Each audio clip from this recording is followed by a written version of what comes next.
G'day folks, welcome to the Slotmein factory, and here we have what we call the Aussie Kindling Kracker, also known as the Aussie Kindling Splitter.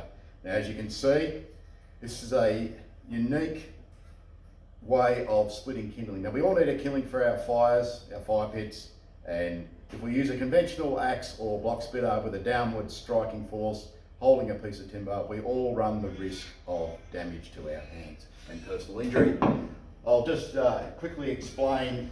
So here we have a small block splitter or axe which you would use for conventional splitting of kindling. I've got a bit of pine framing here, a bit of 90 to 45, and the usual process is you find a nice firm base, you support the piece of timber that you're wanting to split, and you're using the axe or small tomahawk, block splitter, whatever you want to call it, with a downward force like such. But you're going to have to support that timber, or if you're going to freehand it, then obviously it might be a little bit safer, but you still run that risk of injury with axe to hand. Now what we've done with the Aussie Kindling Kracker from slotmein is basically, as you can see here, we've fixed a blade in so it's facing upwards.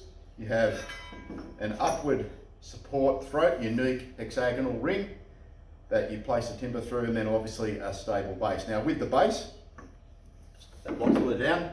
With the base you can see there's 4 holes. Now if you're using it on lawn or hard ground, you can peg it down. I just happen to have 4 pegs in the back of my pocket here. So if you're using this on ground that's stable enough and firm enough to split timber on, you can just put the 4 pegs in through those 4 holes as such. Now, more ergonomically, you'd probably just want to get an old stump that's level, that rests on the ground to take some of that downward impact force, and those 4 holes can be used to secure it to a stump like this, our big lump of ironbark which we have here. So before I do that, I'm just going to quickly run through it. So we have our hexagonal throat ring here, which is about 150 in diameter, so you can get a nice 100 by 100 piece of timber in there. Now this is a kindling splitter, so it's used for splitting kindling. It's not a firewood splitter. The base support, as you can see, is slightly oversized in the footprint, and then we have the 2 support arms that support the upward facing blade. Now if you look down that profile there, you can see the unique 10 fins that cause the timber to wedge outwards.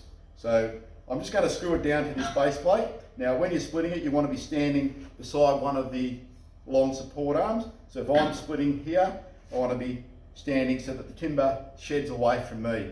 So I'm just going to screw it down now. Now you want to screw it down because you want to make it stable, and you want it at an ergonomic height. So this may be a smidge too high, but ideally, say maybe another 100 or 200 lower than this stump here. So I'll just take out my impact driver. Now those 4 holes, simply locate.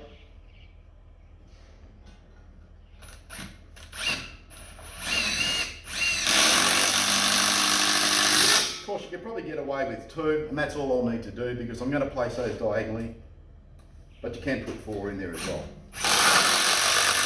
So what we've done there now is made that nice and stable, so it's resting on this big lump of ironbark. Put the impact driver away. Now I'm going to take a bit of 90 by 35 standard pine used in the building industry for framing.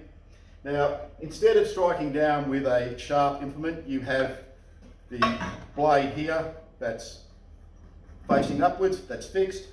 You place the piece of timber on top using a blunt instrument. You can just tap it to locate it. Now your hands are completely free, and then with one motion you now have a piece of timber that's simply split. Now you keep that process going because what we're trying to do is we're trying to replicate this. You want some fine kindling, so you just keep repeating and repeating over and over again.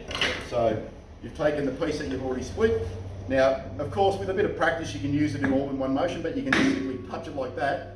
It'll locate on the spike, your hands are free, you've got a blunt instrument, and you're just simply striking down with one motion, and you've now reduced that again.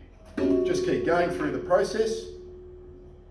You can tap it on again. So every time we're getting smaller and smaller. Now with a bit of practice, you'll find that you can hold it down near the ring, and as you're striking, you release it at the same time, or just tap it through. You don't need a lot of force. You need about a 1.3 kilogram mash hammer like I've got here, so it's blunt. And of course, all the cutting is done down on this blade. Now those fins that I showed you a little earlier, once that timber passes over those fins, you keep reducing and reducing, and that's what we really want to get. Now, of course, I've just split some pine, so it's done that quite easily, as you can see. One tap and it's done. I'm going to get a bit of red gum. So I've cut this. Now, this is a seasoned 3x2 or 75 to 50 in the old language. Actually, new language. That was the old language, the first one. So we've got some red gum here. I'm going to put that over the blade, and it'll probably take a couple of strikes, but it should split it quite easily. It might bounce around, but that ring stops it falling down. Tapping away, I'm not putting too much force in there, and it's with that red gum. Again, now red gum, as you know, can have quite a cranky grain, and I want to do anything, but it's just splitting that down and breaking that down. As you can see, knotty pine might catch occasionally as well. But one tap, it's located, and keep going, and away you go.